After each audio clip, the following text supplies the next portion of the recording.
Alors, la forêt méditerranéenne a-t-elle un avenir ? C'est le propos.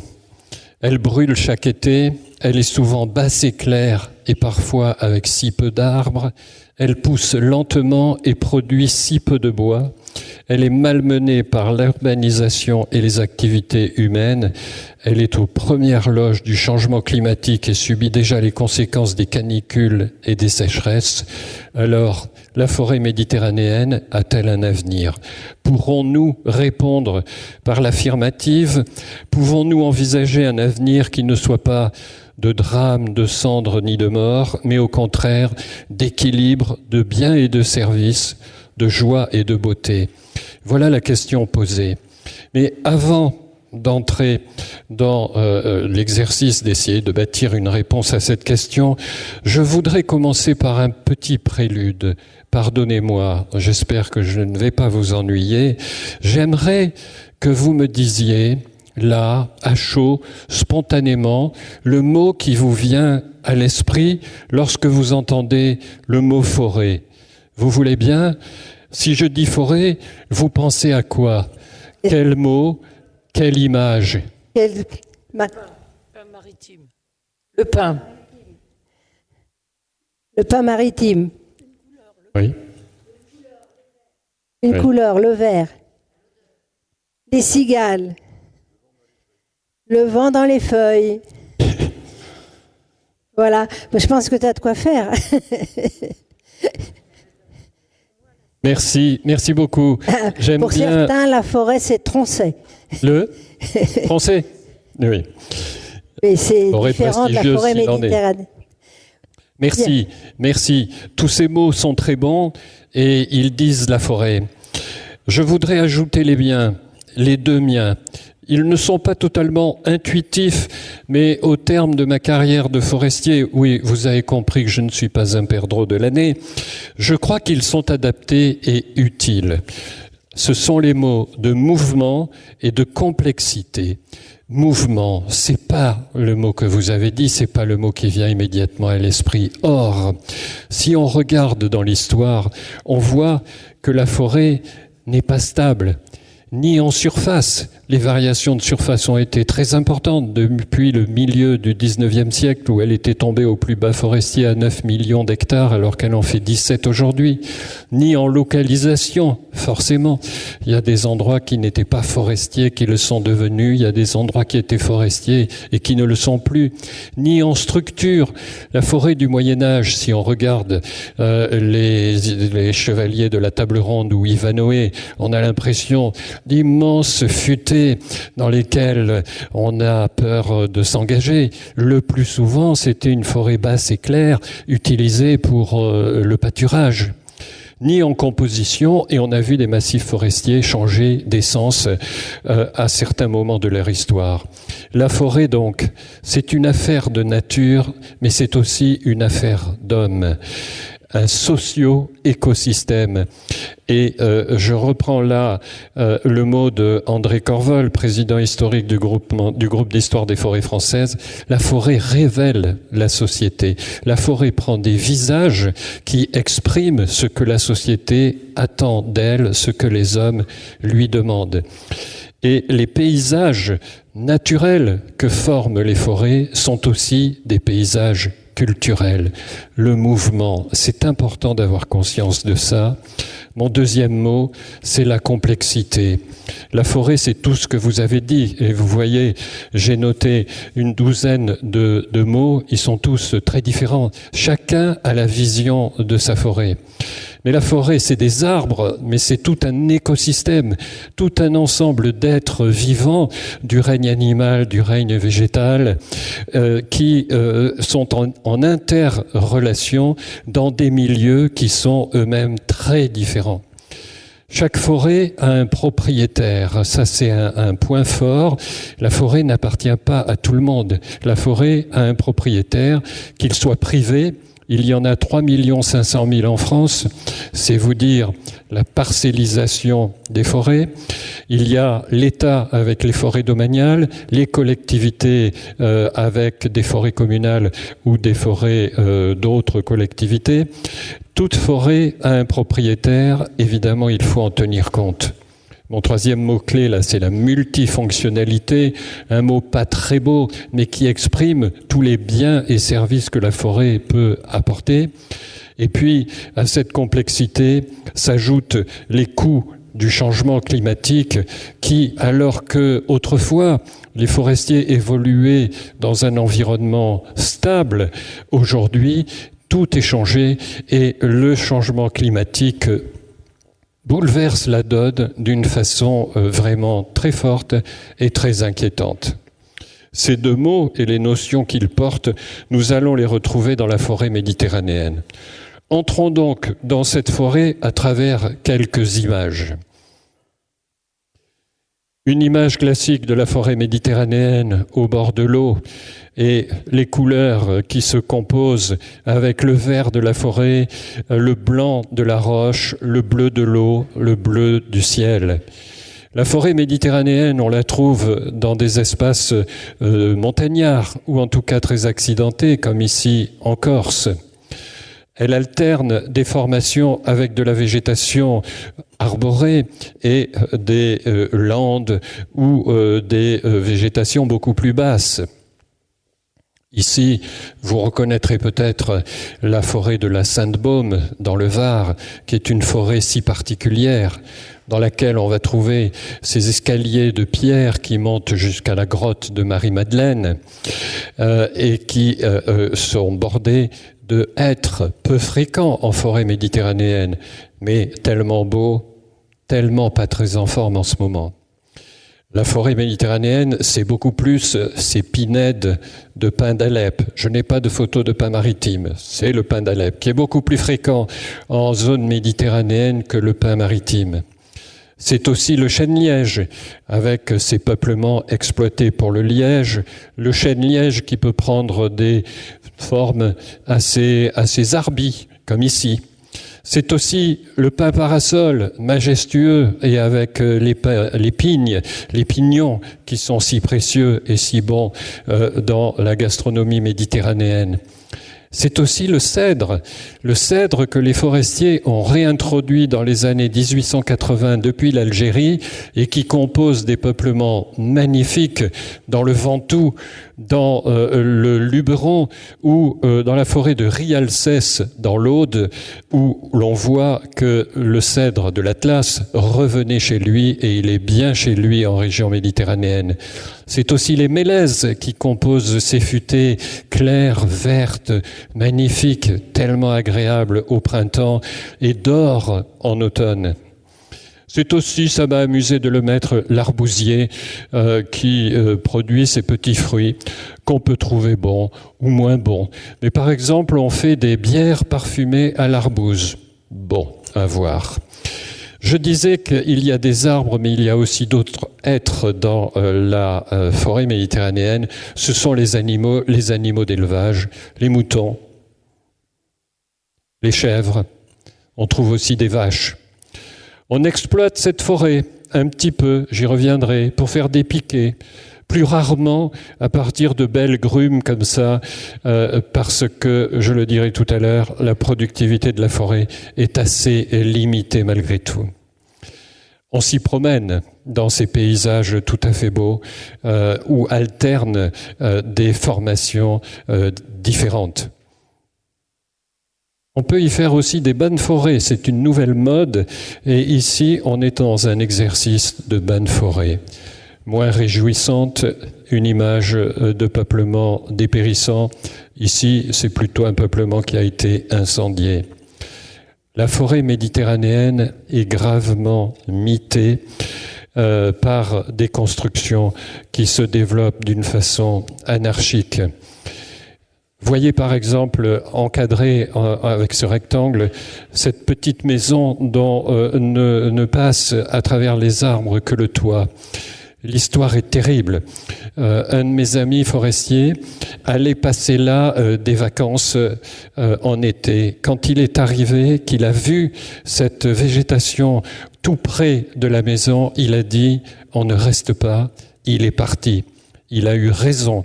On est en Grèce, à Mati, le long de la route entre Athènes et Marathon, et dans cette période de juillet 2018, il y a eu cet énorme incendie qui a fait 102 morts. Affreuse chose. Voilà la forêt après l'incendie. Ici, on est dans les Corbières, dans l'Aude, où cet été, il y a eu un feu extrême avec des pointes de vitesse atteignant 8-9 km/h, ce qui pour un feu est extraordinairement rapide, des sautes de 2 km et qui a brûlé 13 000 hectares, a détruit une centaine de maisons, a fait une victime. Voilà le paysage que ça donne. Je termine par cette photo qui est un tout petit peu plus optimiste puisque apparaît une végétation en premier plan et on voit des taches de vert, la forêt se renouvelle par derrière. La forêt méditerranéenne, c'est tout ça. Comment la décrire d'une façon un petit peu plus organisée ? C'est une forêt qui est très présente, diverse, pauvre et fragile, mais riche aussi, solide et précieuse. La zone méditerranéenne française couvre une superficie de 7,7 millions d'hectares sur les régions de Corse, d'Occitanie orientale, c'est-à-dire l'ancien Languedoc-Roussillon, de Provence-Alpes-Côte d'Azur et le sud de la Drôme et de l'Ardèche. La forêt y couvre en gros 4 millions d'hectares. 4 millions sur 7,7, soit un taux de boisement de 51%, qui en fait l'une des régions les plus boisées de France métropolitaine, où la moyenne est à 31%. Cette surface forestière continue de s'accroître, et cet accroissement est surtout le fait de la déprise agricole. Évidemment, les zones limitrophes de cette enveloppe sont des zones de transition où les caractéristiques méditerranéennes s'atténuent progressivement et où la période de sécheresse estivale est moindre. Mais avec le réchauffement climatique, il y a une remontée du climat vers le nord et en altitude. Le contour de cette zone méditerranéenne n'est donc ni strict ni définitif. Elle est appelée à s'étendre. Un rapport sénatorial, saluant la sagesse des sénateurs, de 2019 le dit. Aujourd'hui, la France est à 15% méditerranéenne. Elle le sera à 50% à la fin du siècle. Entre parenthèses, c'est une aubaine pour l'association Forêt Méditerranéenne. Cette forêt prend des visages très divers. L'inventaire forestier répartit ces 4 millions d'hectares en forêt fermée. Qu'est-ce qu'une forêt fermée ? C'est une forêt dont le taux de couvert d'arbres est supérieur à 40%. Forêt fermée, 3 millions d'hectares. Forêt ouverte, dont le taux de couvert d'arbres est entre 10 et 40%, 400 000 hectares. Forêt de pente et non accessible à la production, 500 000 hectares. À côté de ces forêts s'ajoutent des formations très claires de landes et de bosquets à taux de couvert inférieur à 10%. Ils représentent 700 000 hectares. Plus simplement, nous pouvons dire que de la pelouse arborée à la forêt dense de feuillus ou de résineux, en passant par le maquis, la garrigue, le taillis de chêne vert, la pinède claire de pin d'Alep, la forêt méditerranéenne offre une grande quantité de visages. Sur un ton plus carte postale, et me référant aux 2 photos que je projetais il y a un instant, on peut dire qu'elle ajoute une palette de couleurs au bleu du ciel, au bleu de la mer et au blanc de la roche. Que seraient les paysages méditerranéens sans les crins des arbres et de la forêt ? Alors oui, elle est parfois claire et basse. Alors oui, avec les poètes, on peut l'appeler vêtements de pauvresse, mais je préfère de beaucoup la jolie formule de joie légère dévalant la colline. C'est joli, non ? Joie légère dévalant la colline. Ces forêts ont été marquées, façonnées par les humains au fil des civilisations. C'est le socio-écosystème dont je parlais tout à l'heure. Et ces civilisations ont été nombreuses à prospérer autour du bassin méditerranéen. Ces forêts portent en elles le témoignage de notre interaction séculaire avec la nature à travers une économie traditionnelle basée sur le sylvopastoralisme et les coupes de bois, sur des défrichements au profit de l'habitat ou des activités industrielles, sur des écobuages aussi au profit d'une agriculture dite sèche. Le système socio-écologique qui en est résulté est une mosaïque de milieux naturels et forestiers fortement influencés par un climat très particulier. Ah oui, il est particulier, le climat méditerranéen. Il est caractérisé par des hivers froids et même parfois très froids. J'ai des souvenirs d'un hiver à Marseille où on était tous complètement gelés. Des étés chauds, très chauds, des précipitations soutenues et parfois violentes, c'est les épisodes cévenols ou les épisodes méditerranéens en automne et au printemps, et par une sécheresse estivale également marquée. Pas facile d'être un arbre en région méditerranéenne. Il faut résister au chaud, au froid, au sec. Et le changement climatique, bien réel déjà en zone méditerranéenne, ajoute au stress des arbres. Je voudrais citer un ingénieur de recherche INRAE honoraire et administrateur de forêt méditerranéenne qui nous dit que, Michel Ventier, qui nous dit que la région méditerranéenne est l'une des plus touchées de la planète par le changement climatique, avec, depuis 40 ans, une augmentation de 3 à 4% par an des périodes de stress pour les écosystèmes. Ces stress sont liés aux sécheresses fortes ou longues, seules ou combinées avec des canicules.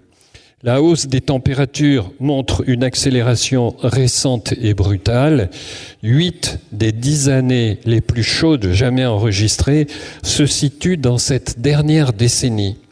Les températures maximales d'été deviennent critiques pour les espèces qui se trouvent en limite inférieure de leur aire de distribution en altitude ou en latitude. De ce fait, l'état sanitaire est déjà détérioré.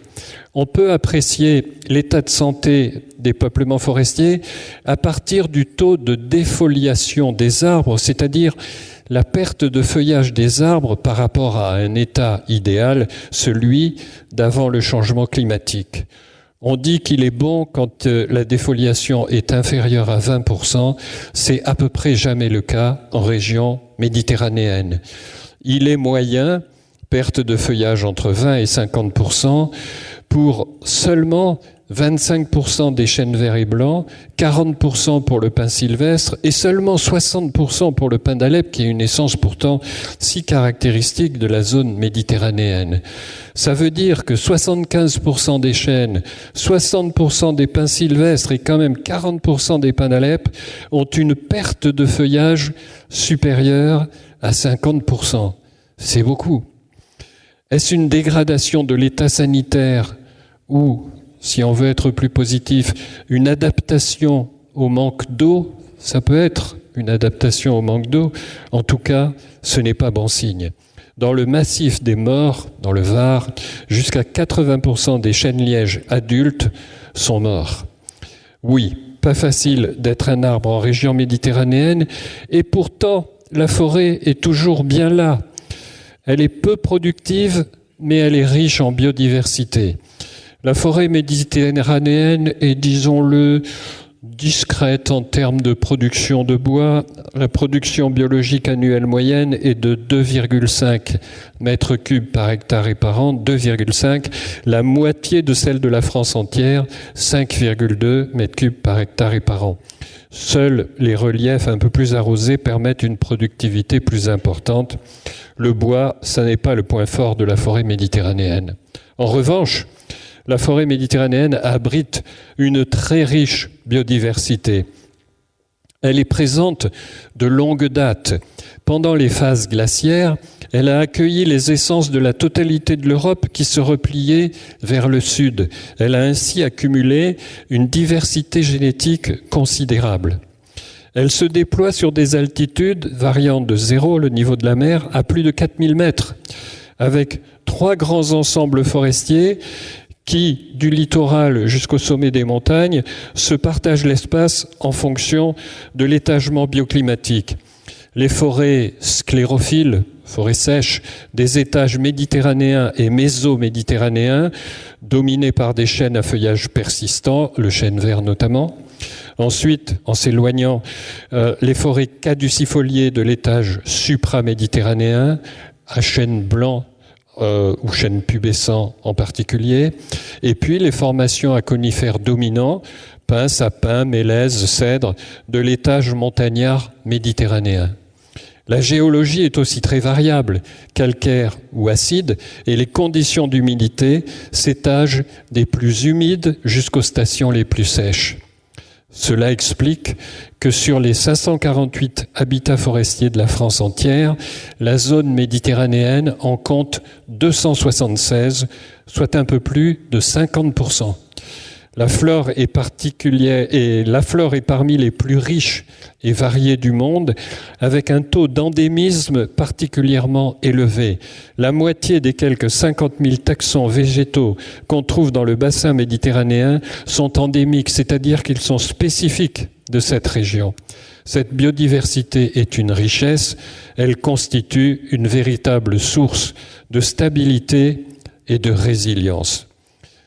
J'ai montré des photos il y a un instant d'une forêt mitée. Ah, le bonheur d'habiter en forêt dans un cadre enchanteur. Cette envie a conduit à la construction de nombre de maisons jusqu'au cœur des forêts. Quelle imprudence, quelle irresponsabilité. Une étude réalisée par l'ONF en 2008 recensait 500 000 constructions dans la zone de forte aléa feu de forêt. Si on compte 4 habitants par maison, ça fait 2 millions d'habitants. Cette étude a été renouvelée en 2023 avec le même résultat. Évidemment, je ne peux pas terminer ce rapide panorama sans évoquer la question des feux de forêt dont la région méditerranéenne est hélas familière.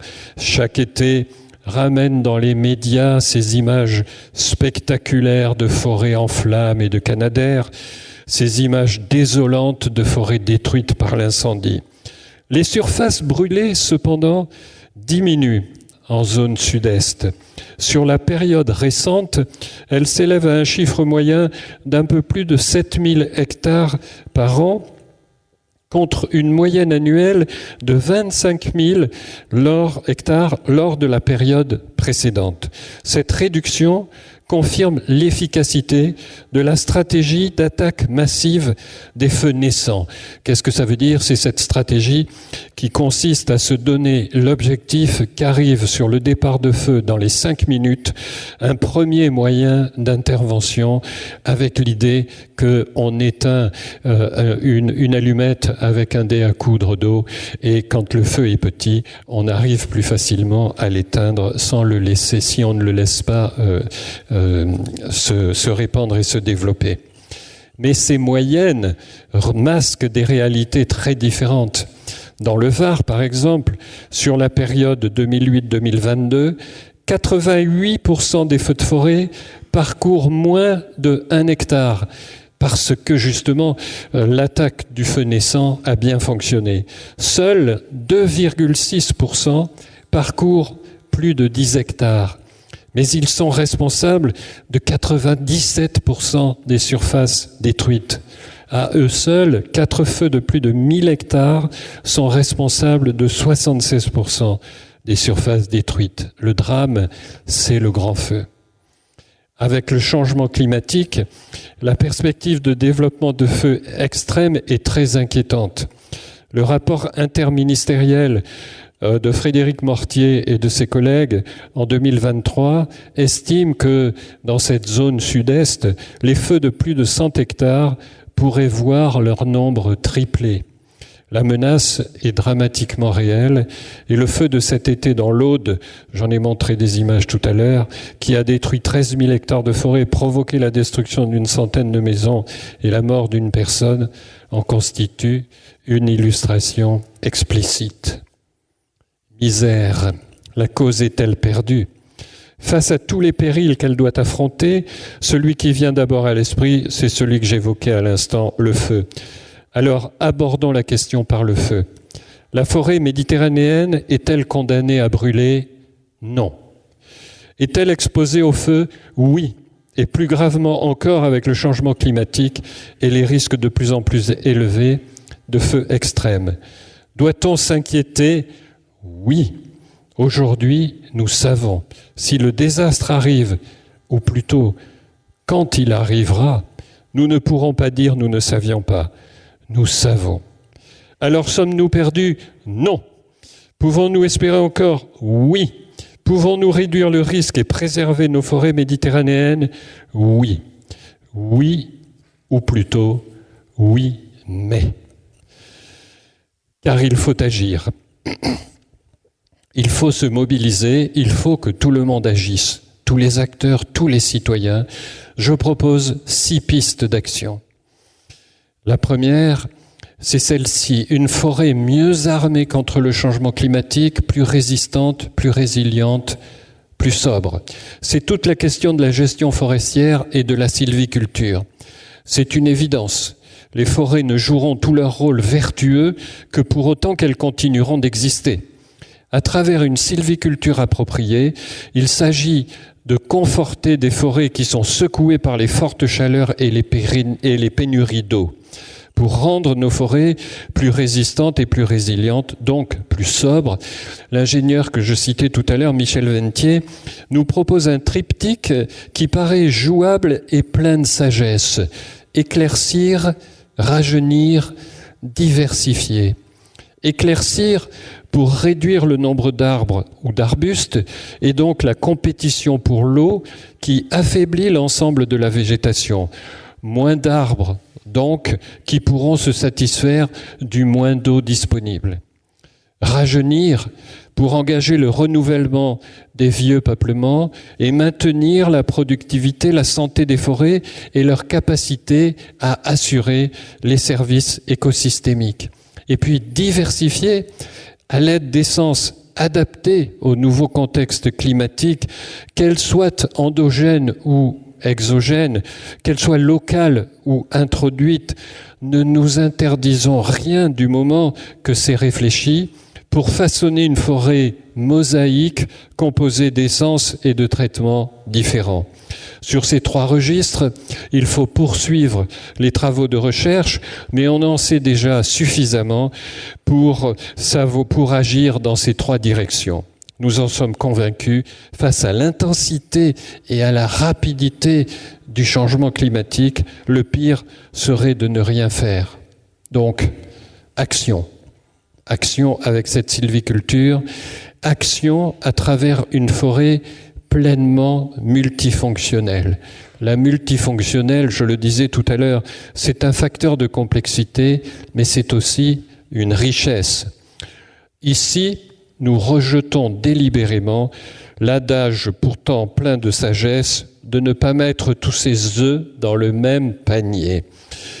Et nous proposons au contraire de glisser dans le panier de nos forêts méditerranéennes tous les œufs de la multifonctionnalité, les biens et les services, dans toute leur diversité et leur complémentarité, de faire en sorte qu'ils s'épanouissent au mieux des capacités des forêts et en réponse aux demandes de la société. Je prends 1 minute pour dire quelques mots sur quelques-uns de ces biens et services. Le bois d'abord. Le bois, ça va être le bois énergie, avec cette idée de développer les chaufferies bois alimentées à partir de la forêt locale. Mais c'est aussi le bois d'œuvre, chaque fois que la sylviculture permettra d'en accroître la production et de susciter des filières de valorisation de ces bois. J'aime bien citer l'exemple du pin d'Alep. Il est emblématique. Les qualités de son bois ont été longtemps décriées. Elles sont aujourd'hui reconnues et le classent comme apte pour la construction. Une même démarche de reconnaissance a été faite pour le cèdre avec les mêmes conclusions. Favorisons donc des pinettes de qualité, installons des cédrés qui sauront produire du bois pour la construction. Les ressources pastorales, toute cette broussaille forestière, c'est une source d'alimentation pour les troupeaux. Ça l'a toujours été, ça l'est encore. Favorisons le retour d'un sylvopastoralisme qui a eu tendance à s'étioler sous la forme modernisée d'une alliance à bénéfice réciproque entre l'éleveur et le forestier. La chose n'est pas évidente. Elle demande un basculement culturel entre des acteurs qui se connaissent mal et ne sont pas dans un a priori de confiance. Mais elle est possible. Des pas sont faits dans ce sens, des exemples existent, et de fait, le sylvopastoralisme constitue un outil puissant d'entretien, de protection et de valorisation des espaces boisés méditerranéens. Dans le même esprit, favorisons le retour sur des espaces forestiers bien choisis, d'activités agricoles traditionnelles ou plus modernes, telles que le maraîchage, lorsque la ressource en eau le permet, la castanéiculture, en particulier dans les zones sous AOP châtaigne, la viticulture, le retour de la culture de variétés agricoles locales, notamment de pommes, l'apiculture, la gestion des plantes culinaires, aromatiques ou médicinales, avec par exemple l'objectif de produire des huiles essentielles. La formule est malheureuse, mais dans ces registres, il faut faire feu de tout bois. Dans ces territoires qui alternent canicule, sécheresse, pénurie d'eau et pluies torrentielles et dévastatrices, l'eau constitue un registre de premier intérêt. Il est indispensable de rapprocher forestiers et acteurs de l'eau, encore deux mondes qui ne se connaissent pas, de réunir les échelles du bassin versant pour l'eau avec le massif forestier pour la forêt, d'intégrer dans les documents forestiers d'orientation et de gestion les enjeux de l'eau, dans les aménagements forestiers notamment, c'est très peu présent, et les enjeux de la forêt dans les schémas d'aménagement et de gestion de l'eau, les SDAGE, les SAGE, etc., de monter des programmes communs pour faire passer la forêt d'alliée passive à alliée active de l'eau. Ici aussi, cessons d'agir en silo, chacun chez soi avec des œillères bien étanches, mais travaillons en synergie, en complémentarité au bénéfice de chacun et également au bénéfice de tous. Voilà une recommandation qui n'est pas bien nouvelle. L'accueil en forêt, le tourisme vert, la randonnée, les sports de nature, la chasse de loisirs, la cueillette, la dimension culturelle de la forêt constituent également des registres de multifonctionnalité qui méritent d'être développés. Et bien sûr, dans ce panier de multifonctionnalité, intégrons les services écosystémiques, l'air, donc le carbone, l'eau, j'en ai déjà parlé, les sols, les paysages, et tout prioritairement la biodiversité, qui est un service de première importance en même temps qu'elle est le moteur du bon fonctionnement de l'écosystème forestier. Juste un dernier mot sur le carbone. Le carbone, c'est l'objectif de l'atténuation du changement climatique. Sur ce point, il faut jouer la simultanéité des 3 S, soit le bon dosage entre la séquestration du carbone à partir du CO2 atmosphérique dans la biomasse forestière et dans les sols forestiers, le stockage de ce carbone dans les produits bois à longue durée de vie, et enfin la substitution du bois à des énergies non renouvelables et à des matériaux plus énergivores. C'est tout ça la multifonctionnalité. Il faut jouer toutes ces cartes. Il faut ensuite agir ensemble. Et cela de 2 façons. Le regroupement des propriétaires forestiers, le regroupement des acteurs pour un projet de territoire. Le regroupement des propriétaires forestiers d'abord, comme l'ensemble de la forêt française, je citais les 3,5 millions de propriétaires forestiers privés, la forêt méditerranéenne est très divisée, éclatée en un grand nombre de propriétés, et elle présente un pourcentage très faible, inférieur à 15% de surface forestière dotée d'un document de gestion durable de type PSG, plan simple de gestion. Ça veut dire que l'essentiel de la forêt privée méditerranéenne n'est pas géré. L'objectif de multifonctionnalité que je viens de décrire impose d'accroître ce taux de gestion, et ceci passe nécessairement par un regroupement des propriétés en vue d'une gestion concertée. La formule la plus appropriée est celle de l'association syndicale libre de gestion forestière, sauf qu'elle nécessite que les propriétaires soient volontaires. L'expérience montre que ce n'est pas le cas le plus fréquent. Il paraît vraisemblable qu'il faudra en venir à procéder à des regroupements forcés.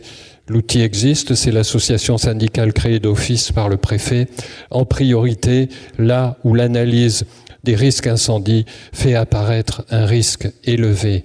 Regroupement forcé des propriétaires forestiers, ça va tousser, mais ils ont une responsabilité de la même façon que les agriculteurs au lendemain de la guerre, de la Deuxième Guerre mondiale, ont été mis en demeure de produire, de quoi nourrir le pays. Et ça a été le statut du fermage qui a fait tousser les propriétaires agricoles.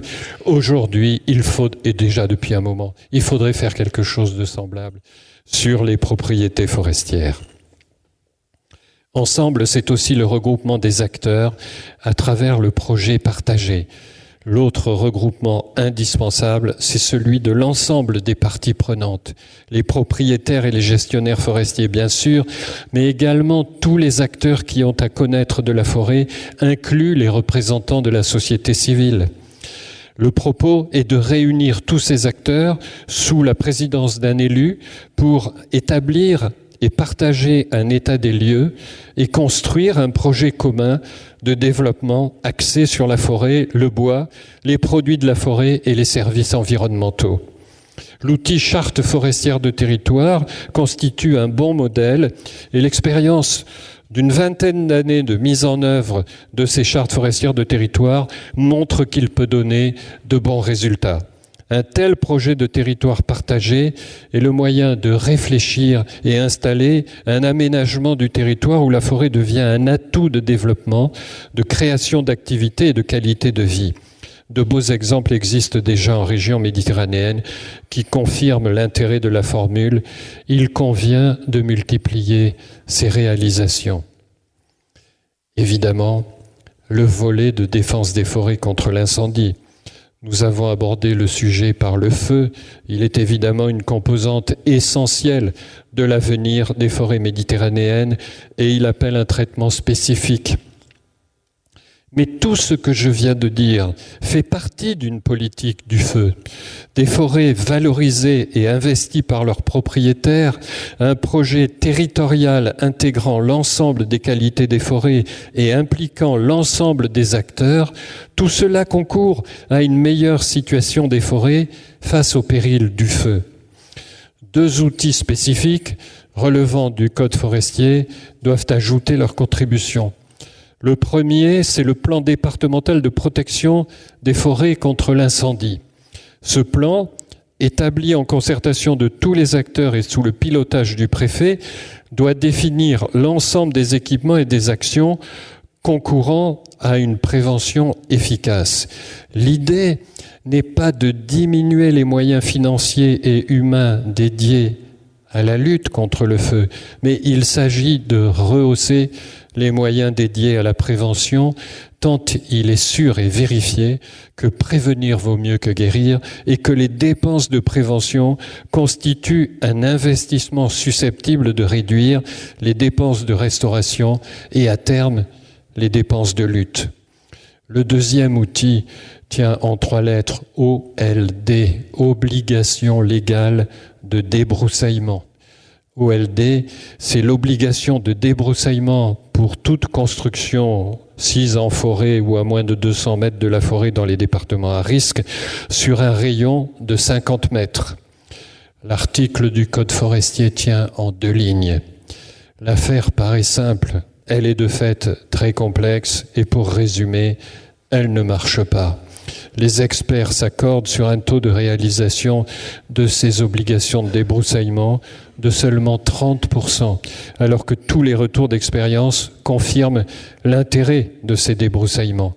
La gestion des interfaces forêt-habitat est un point crucial.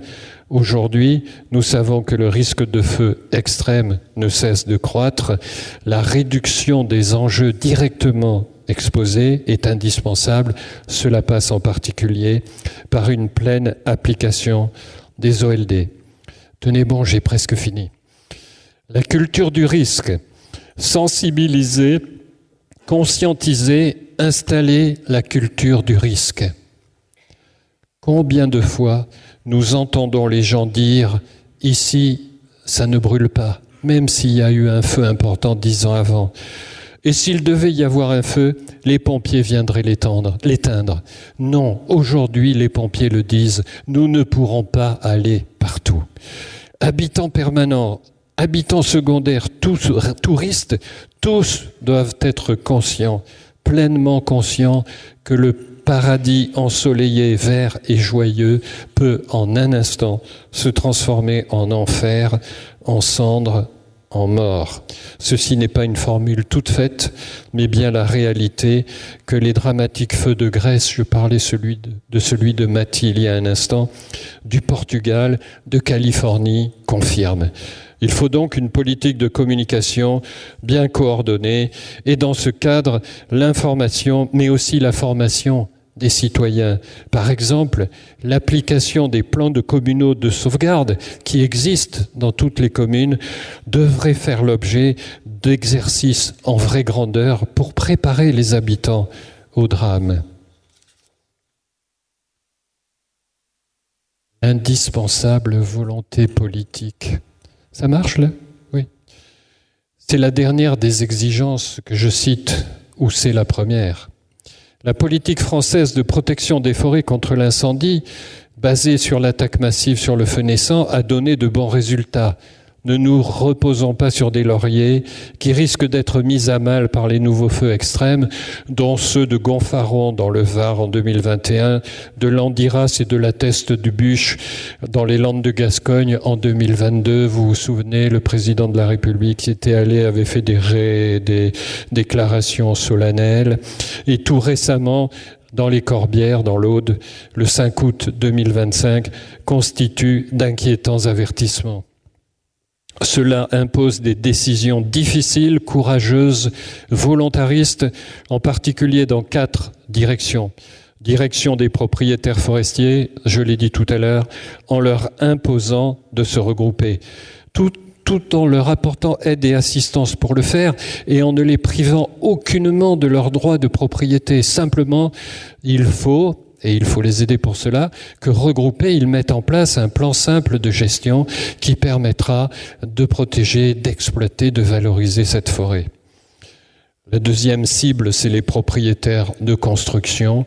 C'est intolérable et irresponsable qu'une obligation formulée par la loi soit si peu appliquée. Il faut imposer cette application des obligations légales de débroussaillement. La troisième cible, c'est les collectivités locales. Si ces 500 000 maisons se sont construites dans les espaces forestiers, c'est bien parce qu'il y a eu des maires qui les ont autorisées ou qui ont fermé les yeux.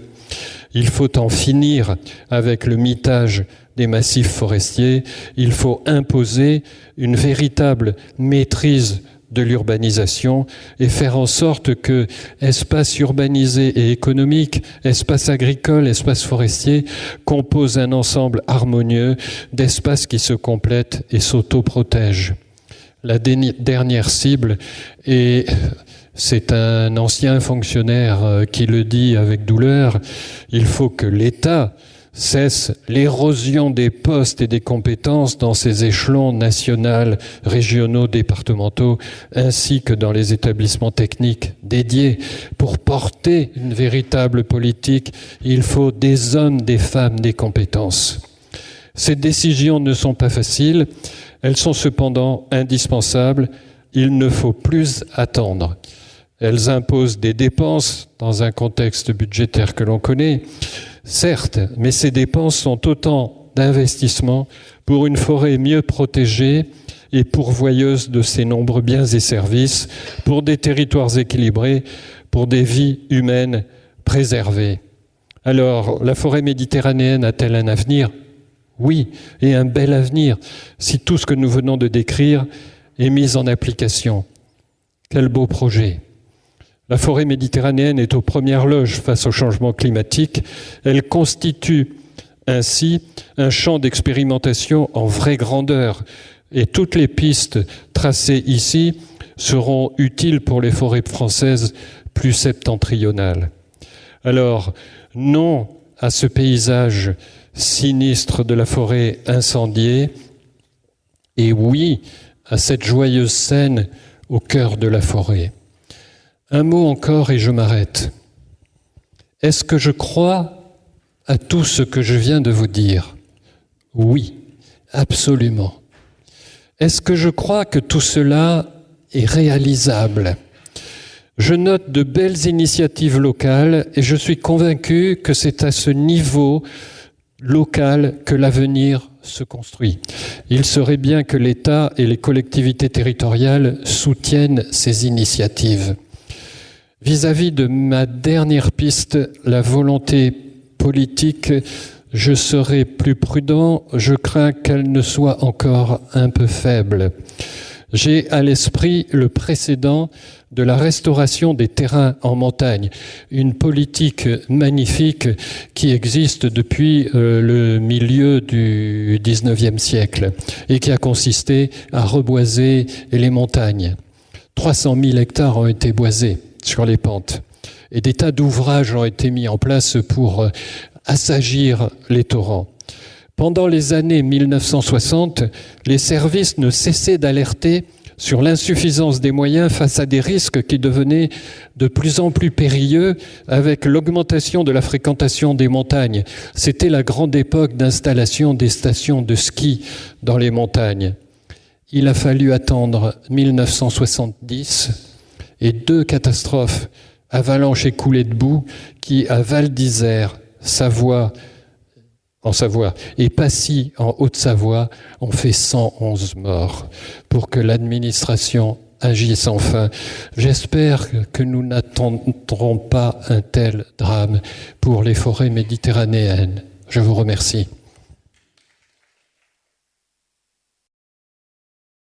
Finalement, il y a des pistes d'optimisme, si je vous entends bien. Moi, ce qui me marque, c'est que vous nous parlez des forêts aujourd'hui. Quand on parle avec des agriculteurs, des industriels, etc., le diagnostic est peu ou prou le même. C'est-à-dire qu'on connaît les solutions à mettre en place, reste encore à les mettre en place. Moi, je souscris absolument entièrement à votre idée en disant on doit commencer à l'échelle locale. Moi, ma question, c'est la suivante. Mais comment, justement, on passe à l'échelle supérieure ? Parce qu'on a énormément d'initiatives locales passionnantes et très très pertinentes, mais comment justement on arrive à faire la bascule vers l'échelle régionale, nationale, voire internationale ? C'est toute la question et c'est toute l'inquiétude que je manifestais à la fin de mon propos. Je pense vraiment que c'est au niveau local, au niveau du terrain, au niveau des territoires, que les acteurs pourront se prendre par la main et décider tous ensemble d'agir.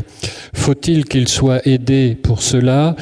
Il y a déjà cet outil des chartes forestières de territoire, il y a des aides de l'État, de l'Europe à travers le FEADER, des régions aussi en Occitanie, par exemple, le Conseil régional apporte des aides pour la mise en place de ces projets de territoire et pour cette animation qui permet de construire ces projets. Mais le mouvement n'est pas assez rapide.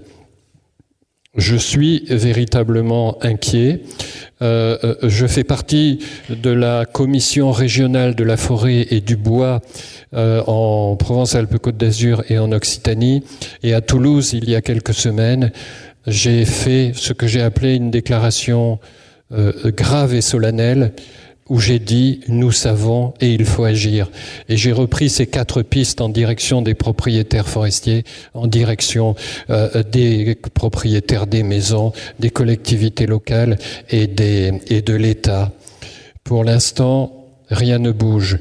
Mais ça ne fait rien. Il faut continuer d'agir, il faut continuer d'espérer, et peut-être que chacun, à sa façon, à sa manière, dans son rôle, peut aussi apporter sa contribution. Je reprendrai, la réponse est un peu longue, mais excusez-moi, ça me fait plaisir de dire ça. L'image du colibri de Pierre Rabhi, elle est jolie, cette image, du colibri qui agit tout seul, qui apporte sa goutte d'eau pour éteindre l'incendie, mais du colibri qui aussi agit en groupe, et le groupe peut monter des actions collectives qui prennent une échelle significative. Et puis aussi, le colibri qui pique les fesses des décideurs pour les amener à changer les politiques en faveur de ce monde nouveau qu'il s'agissait d'instaurer pendant la période du Covid et qui tarde à arriver. Alors, la forêt, elle ne va pas disparaître, mais elle va changer, radicalement changer. Il faut l'accepter, le comprendre et donc ne pas s'abandonner à des idées reçues, à l'opposition à toute tâche forestière. Il faut rencontrer, réfléchir, s'informer, participer à des actions associatives. Il y a des tas d'actions qui sont possibles et j'espère que les citoyens vont se mobiliser. Il y a un bel exemple en forêt de Compiègne et en forêt de Chantilly où les riverains et les usagers participent avec l'ONF et les décideurs à des tas de tâches d'inventaire, d'observation, de nettoyage, de dégagement, etc. J'espère que les propriétaires forestiers vont se rendre compte de leurs responsabilités et se décider à entrer en gestion sur les forêts. Vous posez une question grave et effectivement, en agriculture, la politique ne marche pas, c'est évident. Quand et comment arrivera-t-on à prendre la mesure de toutes ces questions? On espère. Merci beaucoup, monsieur, pour cet exposé très clair et très lucide. Il y a, et je vous ai bien écouté, un arbre dont vous n'avez pas parlé et qui pourtant, j'imagine, pour tout le monde, est le symbole de la Méditerranée, c'est l'olivier. L'olivier est le symbole de la zone méditerranéenne. On définit la zone méditerranéenne par la présence de l'olivier. Mais ça n'est pas véritablement un arbre forestier. Je le mets dans la rubrique agriculture où il a toute sa place, évidemment, et il peut occuper des espaces qui cloisonneraient les espaces forestiers et pourraient contribuer à éviter qu'un feu qui se développe dans un ensemble forestier ne se propage dans un autre ensemble forestier. L'olivier a toute sa place, mais il faut trouver les moyens d'une culture qui soit rémunératrice. Et je crois que de plus en plus les oléiculteurs en viennent à se dire qu'il faut irriguer l'oliveraie pour qu'elle produise bien. Dans le même registre, il y a la vigne. Dans l'Aude, la disparition de la vigne explique pour partie l'étendue du feu de ribote de cet été. Mais les viticulteurs n'arrivent plus à produire dans des conditions qui soient rémunératrices. Le changement climatique complique les choses, élève le degré au-delà du raisonnable. Là aussi, il faudrait sans doute irriguer. Ça devient de plus en plus cher. Et puis, mes amis, nous buvons de moins en moins de vin, donc le marché se rétracte. Voilà, l'olivier, la vigne, l'ONF. Vous me faites plaisir en parlant de cet établissement qui est cher à mon cœur parce que j'y ai passé je ne sais combien d'années de ma vie professionnelle. C'est un très bel établissement, mais qui ne gère qu'un quart de la forêt française. Les forêts domaniales, 1,8 million d'hectares, et les forêts des collectivités locales, 2,7 millions d'hectares. Et pour ces dernières, sous l'autorité des maires ou des élus des collectivités propriétaires qui sont responsables des décisions. Ils ont un rôle éminent à jouer, les forestiers de l'ONF, je veux dire. Ils ont des responsabilités qui dépassent celles de gestionnaires. Par exemple, ils ont une mission nationale sur la défense des forêts contre l'incendie. Ils l'exercent avec talent et investissement, mais ils ne sont pas assez nombreux par rapport à l'importance du sujet. L'État, dans sa mansuétude, a rajouté aussi 20 personnes dans la forêt privée, dans les centres régionaux de la propriété forestière, pour s'occuper de ces questions de feux de forêt. 20 personnes sur l'ensemble de la France. C'est mignon. C'est le colibri et sa petite goutte d'eau. Il faudrait plusieurs colibris. Oui, j'ai 2-3 questions à vous poser. La première, c'est que vous avez indiqué que bientôt, il y aurait 50% de l'espace méditerranéen qui serait en forêt. Ceci, malgré les incendies. La deuxième question, est-ce que les incendies permettent, après, à la forêt de se reconstituer? La troisième question, il paraît que l'Office national des forêts est en déficit? Parce qu'il y a peut-être aussi un problème avec la taille. En Italie, on n'entend pas parler de feux de forêt. Peut-être, alors qu'il y en a beaucoup en Grèce, au Portugal, peut-être que la taille des propriétés fait que la forêt prend plus facilement lorsqu'il y a de nombreux petits propriétaires. Alors, 3 questions. Je n'ai pas dit que la 50% de la forêt, je ne me souviens plus de votre formule. J'ai dit que le rapport du Sénat de 2019 envisageait qu'à la fin du siècle, 50% du pays soit sous régime climatique méditerranéen. C'est différent. La forêt en zone méditerranéenne va certainement continuer à croître un petit peu, mais dans les années passées, elle augmentait de 5% par an, mais maintenant elle est à un rythme de 1,5% par an. Forcément, ça s'arrêtera au bout d'un moment. J'en profite pour préciser qu'au niveau national, on considère que la forêt s'accroît de 80 000 hectares chaque année. Votre deuxième question, c'était quoi? Oui. Est-ce que la forêt repousse après l'incendie? Je vais citer Pagnol ici. Il galégeait, Pagnol, mais il explique que quand il était enfant, on allait de Marseille à Cassis sans mettre un chapeau sur la tête parce qu'on était à l'ombre des arbres. Essayez aujourd'hui, prenez le chapeau et peut-être aussi le parapluie, là, le parasol. S'il y a un feu, la forêt va repartir après.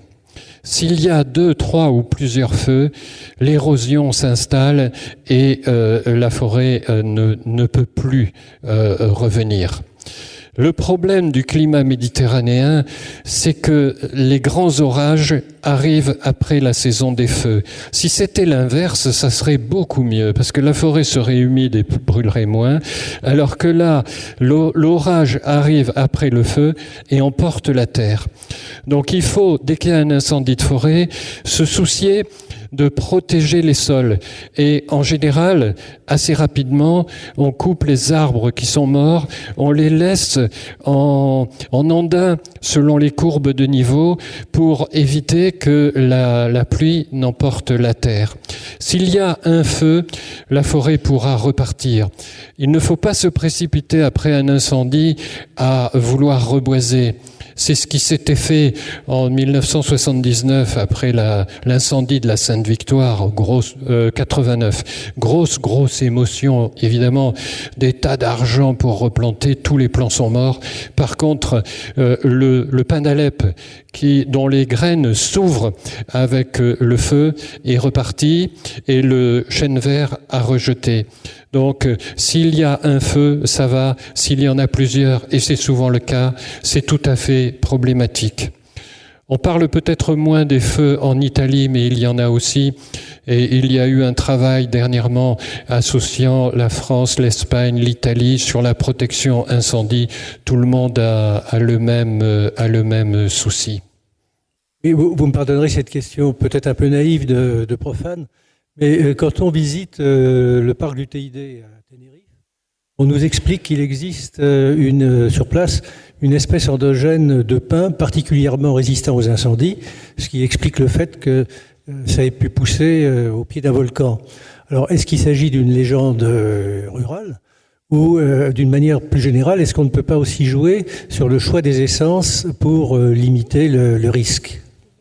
Je n'ai pas entendu. Quand vous allez où, vous voyez ce pain miracle ? Tenerife. À Tenerife. Ah oui. Je ne le connais pas. Mais je rebondis sur votre question des essences. Il faudra s'ouvrir à des essences nouvelles qui peuvent venir du Moyen-Orient ou du Maghreb. J'ai cité le cèdre de l'Atlas tout à l'heure. Alors il y a un débat sur le cèdre de l'Atlas. Est-ce que c'est une essence exotique ou une essence indigène ? Bon, avec les écologistes, on va répondre que c'est une essence exotique parce que pour être classé comme indigène, il faut être présent depuis plus de 300 ans, je crois, je ne me rappelle plus exactement. Mais le cèdre était présent dans le passé et il revient avec bonheur. Je citais les 3 massifs tout à l'heure où on en voit des peuplements formidables. Il y a au Maghreb, alors peut-être ce pin de Tenerife ou le chêne zéen qui peut être adapté. Il y a d'autres essences que l'on peut essayer. Des essais se font. Il y a eu des essais avec l'eucalyptus. Mais l'eucalyptus, outre que pour l'incendie, c'est pas très bon parce qu'il dégage des essences terriblement inflammables, il a brûlé tous les peuplements. Il brûle et il a gelé. Donc il faut regarder ça avec beaucoup d'attention et de soin, sous l'œil suspicieux des protecteurs de la nature qui vont dire pas de place pour des essences exotiques. Or, bon nombre des essences qui caractérisent la zone méditerranéenne sont venues d'ailleurs, que ce soit à l'époque romaine, à l'époque au Moyen-Âge ou à l'époque des grandes découvertes ou plus récemment encore.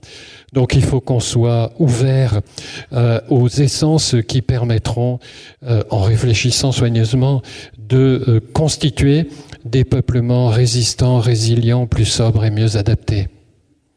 Vous avez évoqué les forêts. Vous étiez dans mon terrain. Tout ce que vous avez indiqué avec votre savoir était mon expérience de terrain. La question que je voudrais vous poser, quel est le rôle, vous avez évoqué le rôle de l'État dans la définition des forêts. À la suite de votre commentaire, je vous pose la question suivante. Avez-vous des représentants élus dans le cadre de l'Assemblée nationale lorsqu'il y a des projets qui doivent passer par la définition des lois? Donc, avez-vous des élus dans votre organisation? Et deuxièmement, quel est le rôle du cadastre dans la définition, le rôle des cadastres qui engagent les propriétaires, mais c'est bien la nature du cadastre qui définit les droits à l'exploitation des forêts. Et il me semble avoir vu que la définition des sols avait été modifiée, et je crois, par le président actuel, ce qui a permis, bien sûr, à l'État de tronçonner les forêts pour passer des routes, par exemple, ce qu'il ne pouvait pas faire lorsque la nature des sols définissait les forêts comme intouchables. Donc c'est la question, quel est le rôle des élus de votre société à l'Assemblée nationale, si vous en avez? Nous avons notamment un sénateur qui a été très actif et qui a pu monter une loi en 2023 renforçant la protection des forêts contre l'incendie. J'ai eu l'occasion de beaucoup parler avec lui et de lui dire, Monsieur le sénateur, c'est très bien, mais il faudrait aller un peu plus loin. Je pense que le texte apporte quelque chose, mais que il y a encore un écart et il en faudrait d'autres. Chose notable, en 2001, bon ça remonte un peu, mais il y a eu une loi d'orientation sur la forêt en 2001 qui a été une loi importante, qui a été votée à l'unanimité. Est-ce que l'unanimité, ça veut dire que tout le monde s'en fout et donc vote pour, ou bien que tout le monde adhère et que dans l'enthousiasme vote en faveur du texte ? Je suis dubitatif. J'ai un peu peur que subsiste encore dans les esprits le fait que la forêt, c'est sur le long terme et que ça peut attendre. Il y a des choses tellement plus urgentes. Alors que on pourrait dire, un chêne, ça met 150 ans à pousser, il faut pas perdre une minute. Donc, soutien du Parlement mesuré. Je dois, et quelques personnes avec moi, participer à une séance d'une commission du Sénat dans quelques jours pour évoquer nos propositions sur forêt et eau. Donc, il y a quand même une écoute. De là à ce que ça passe dans les lois, il y a un pas. Vis-à-vis du cadastre, il n'est pas à jour, ce cadastre. Il est dramatiquement en retard et beaucoup d'espaces forestiers ne sont pas reconnus comme tels dans le cadastre et donc ne font pas l'objet des dispositions du code forestier qui pourraient favoriser leur gestion. Je n'ai pas à l'esprit que l'actuel président ait modifié les choses au point de permettre que des routes ou des infrastructures deviennent possibles là où elles étaient interdites dans le passé. Je pense que c'est plus complexe que ça. Je voulais revenir sur les incendies. Vous parliez des pompiers, que sur le long terme, ils ne pourraient pas s'occuper de tous les incendies. Je me faisais la réflexion que dans l'histoire de l'humanité ou même de la planète, finalement, les pompiers, c'est très récent. Est-ce que vous pouvez nous en dire un peu plus sur les incendies naturels dans lesquels on n'intervient pas ? Comment ça se passe ? Quelle est la mécanique ? Comment est-ce que ça s'arrête ? Quel impact sur la forêt, sur le court et le long terme ? Dans le passé, les espaces forestiers étaient très, très habités. Il n'y avait pas cette distinction entre agriculture, forêt qui existe aujourd'hui, ce cloisonnement entre les espaces et les activités. Et donc, dans les siècles précédents, relisez Giono par exemple, il y avait des feux, mais il y avait toute une organisation des personnes pour lutter contre, pour se précipiter sur les feux et pour essayer d'éviter qu'ils ne fassent des dégâts. Ils faisaient des dégâts, évidemment, mais on n'était pas dans un système répétitif sur les mêmes zones où les feux devenaient régulièrement dévastateurs et conduisaient à cet appauvrissement des espaces. Aujourd'hui, le citoyen n'a plus sa batte pour aller attaquer le feu et on s'en remet à une organisation collective pour assurer la protection, la surveillance et la protection des forêts et la lutte contre le feu. Donc vous voyez, c'est vrai dans les Landes comme c'est vrai dans la zone méditerranéenne, des vigies avec, autrefois c'était des guetteurs, maintenant de plus en plus c'est des caméras pour détecter les départs de feu à partir des fumées, lancer l'alerte de sorte que tous les moyens qui sont prépositionnés sur le terrain puissent intervenir aussitôt pour aller sur le feu.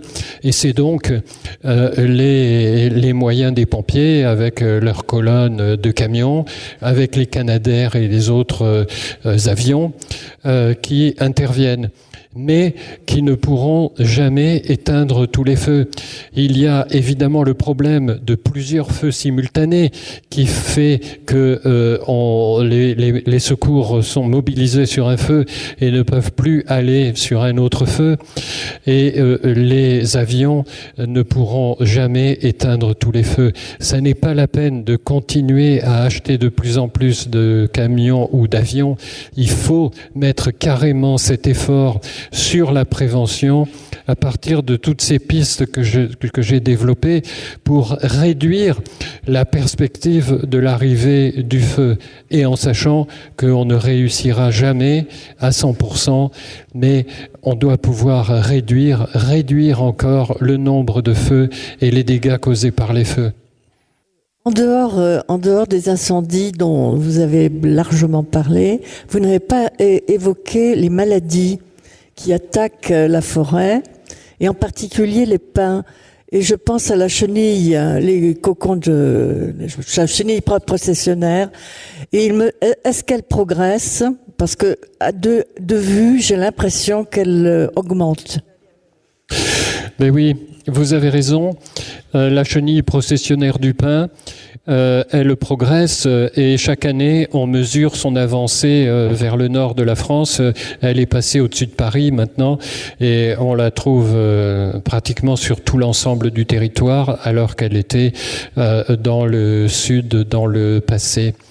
La chenille processionnaire du pin affaiblit l'arbre si elle est en grand nombre et revient régulièrement, mais elle n'est pas mortelle pour l'arbre. Par contre, elle est tout à fait désagréable pour les gens parce qu'elle est très urticante.